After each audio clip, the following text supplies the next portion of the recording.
Let's go! Samahan niyo ako mag-house tour sa isang napakandang bahay. So, this is the gate. Let's go up! Ganda ng kanilang hagdanan, made of marbles.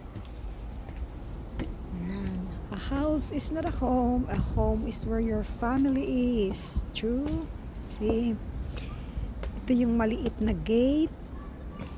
Let's open it. When you open it, you can see mayroong maliit na balcony. Yan, overlooking the harbor yan.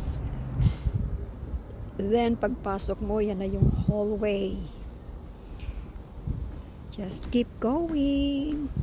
Sa right side, yan yung lounge, 2 doors. Yan, so many hats. Pag diretso mo, akyat ka na sa 2nd floor. Ito na yung kanilang lounge. Ang ganda.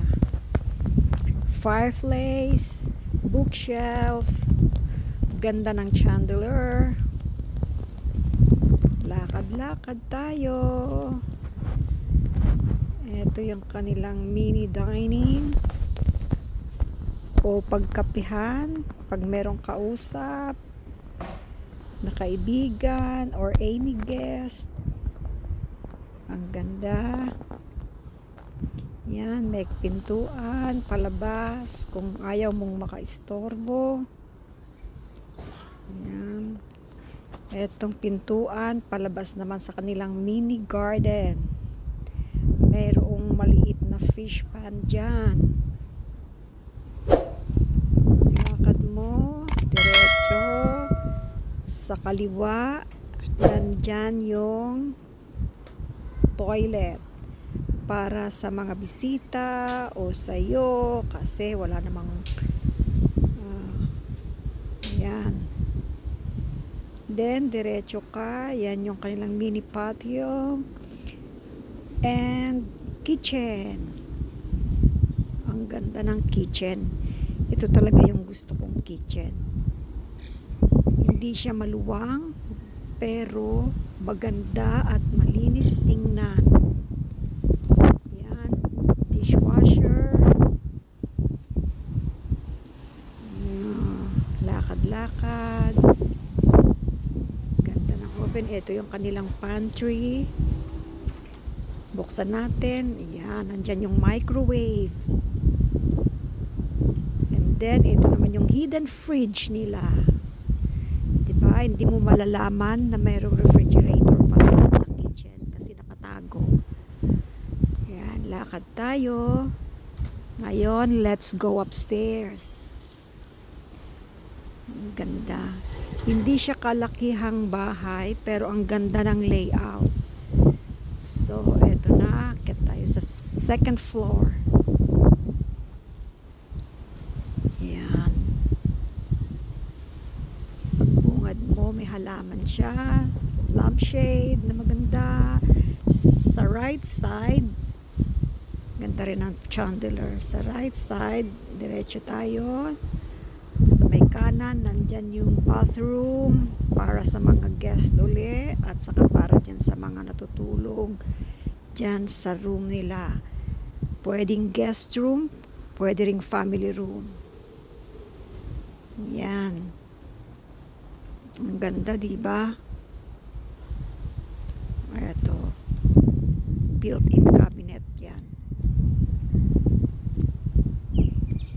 Okay, hallway. Diretso ang lakad. Sa may kaliwa, nandyan yung kanyang workroom. Kasi mahilig siyang manahi. So, nandyan yung sewing machine, may plancha, may bookshelf din, paglagyan ng mga anik-anik.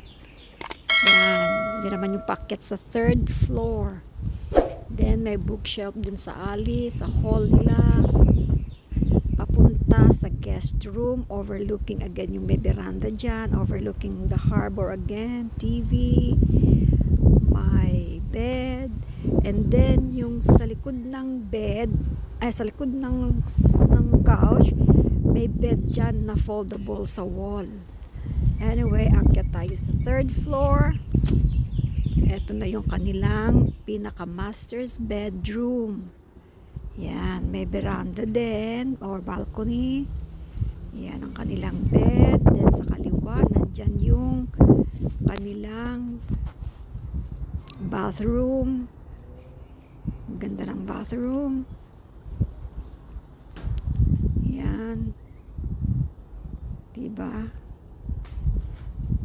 Ang ganda.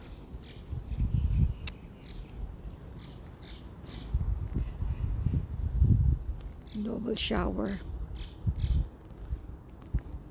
Tapos, ganda ng mirror. Labas tayo. Yan. Pasok tayo sa may kaliwa. Yan yung kanilang laundry sa third floor. Meron din sa ground floor. Hindi ko lang naipakita na. And then, ito naman yung study nila. Yan. Study. Tsaka pag nag-work from home sila, yan. Dyan sila. Yan. Nandyan din. May bookshelf din. Kitang-kita. Oh, ang ganda, diba? Yan. Sana all may ganito kagandang bahay. Yan. Punta tayo sa balkonahe. Overlooking the harbor again. Okay. For every floor, may balkonahe siya.